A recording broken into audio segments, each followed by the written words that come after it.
My ex-boyfriend dumped me after 4.5 years, told me he doesn't love me anymore, but still demanded the last dollar I have for his rent.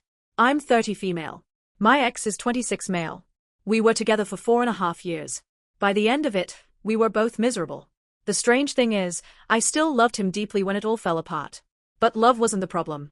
The truth is that we were just fundamentally incompatible in ways that became impossible to ignore over time.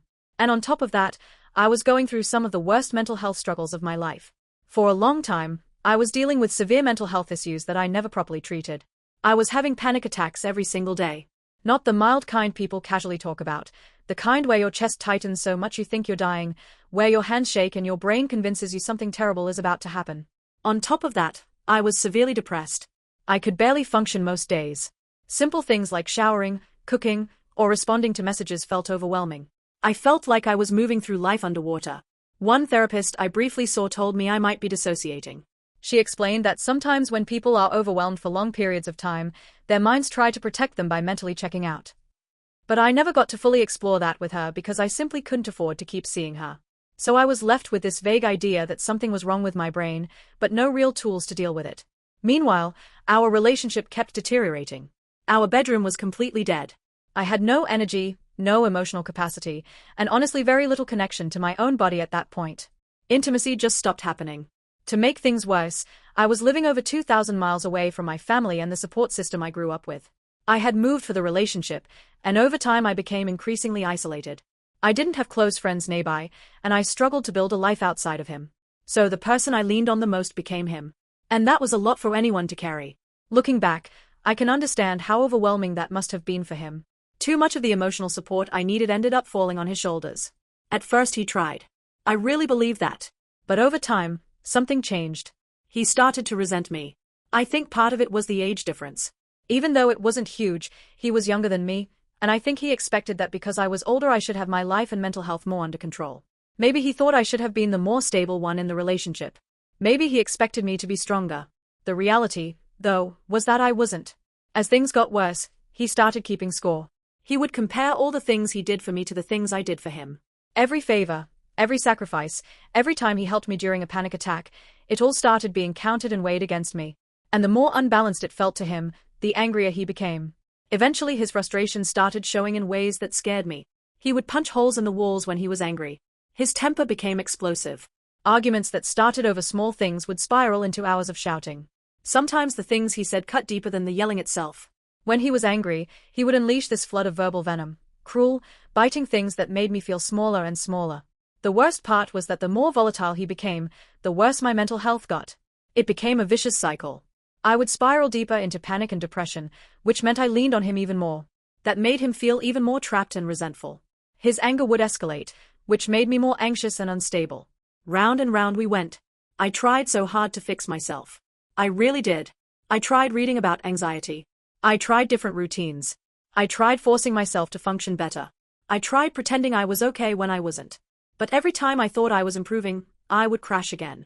And every time I failed to get better, I felt more ashamed. I never wanted to be a bad partner. That's what hurt the most. I wasn't lazy or indifferent. I was trying desperately to hold myself together. But no matter how hard I tried, it never seemed to be enough. I kept coming up short, over and over again. Eventually, everything reached a breaking point. We were arguing constantly by that stage.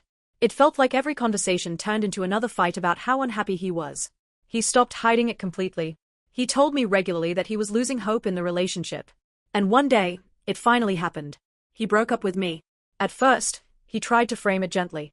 He said he thought we should break up while we still loved each other, before things got worse. Before the resentment turned into hatred. I remember hearing that and feeling like my chest had been ripped open. But at the same time, part of me understood what he meant. I was heartbroken, but I tried to be understanding. I knew I had been difficult to live with. I knew my mental health had put an enormous strain on the relationship. So when he said he didn't want things to reach the point where we hated each other, I took that seriously. Because the idea of him hating me felt unbearable. Despite everything, the fights, the anger, the holes in the walls, I didn't hate him at all. Not even close. I still loved him. After the breakup, we were still living together, and that made everything so much harder for me. The relationship had ended, but the physical space hadn't changed yet. We were still in the same apartment, still moving around each other in the kitchen and the living room, still sharing the same air, but the dynamic between us had completely shifted overnight. I think he had already processed the breakup long before he actually said the words to me. In his mind, he had probably spent weeks or even months preparing himself for it. By the time he finally ended things, he seemed emotionally detached from the relationship. For me, though, it was the exact opposite. The moment he said we were done was the moment my grief started. While he seemed relieved, maybe even lighter, I felt like my entire world had collapsed. I was devastated. I cried constantly. Some days I couldn't stop sobbing. I walked around the apartment like a ghost, trying to understand how something that had been my whole life for 4.5 years could suddenly just be over. I wasn't trying to guilt him or manipulate him. I wasn't putting on some dramatic display to make him regret his decision. I was simply heartbroken. I didn't know how else to exist in that moment. But my grief seemed to irritate him more and more.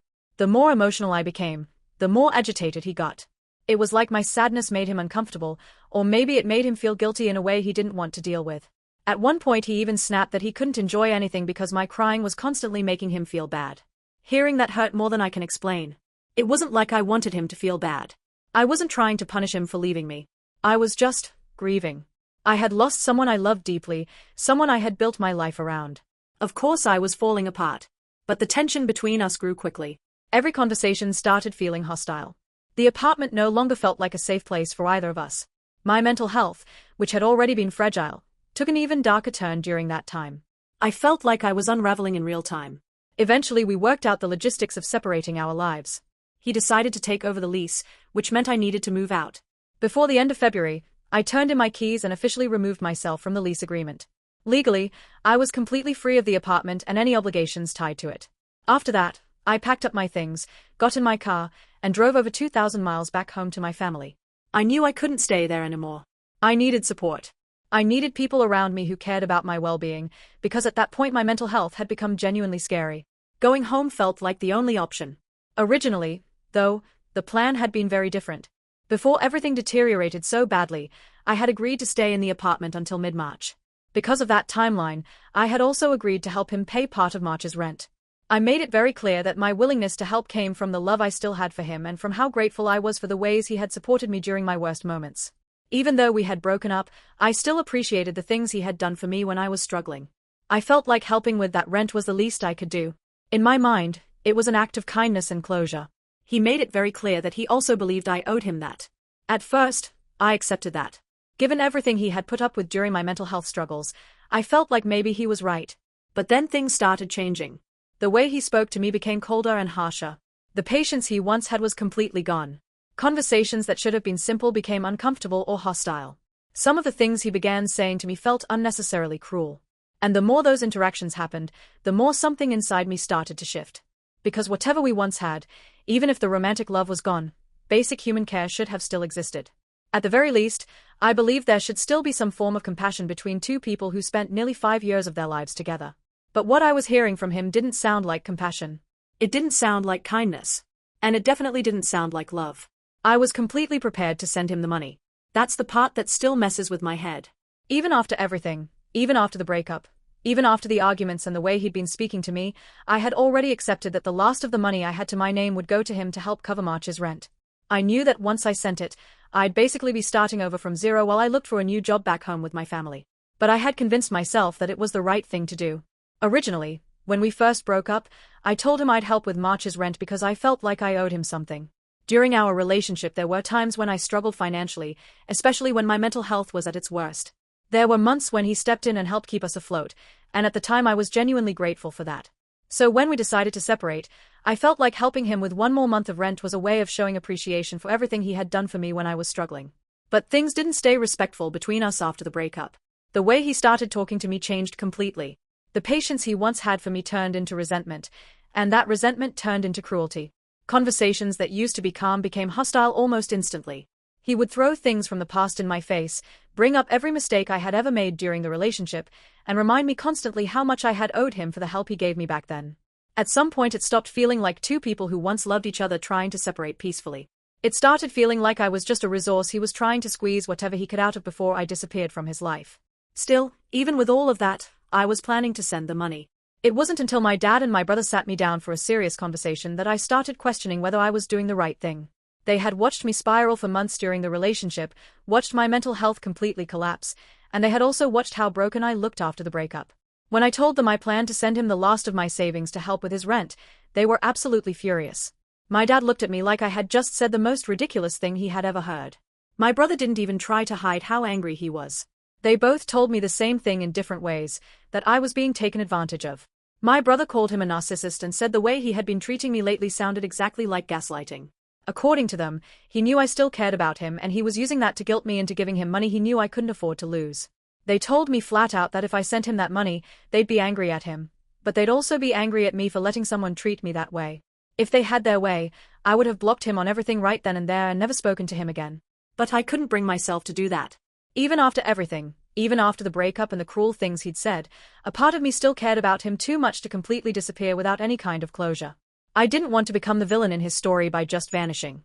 I didn't want to look back someday and feel like I handled everything in the worst possible way. So I tried to find some kind of middle ground. Instead of sending him money for March's rent, I decided to cover the final electric bill that was still in my name.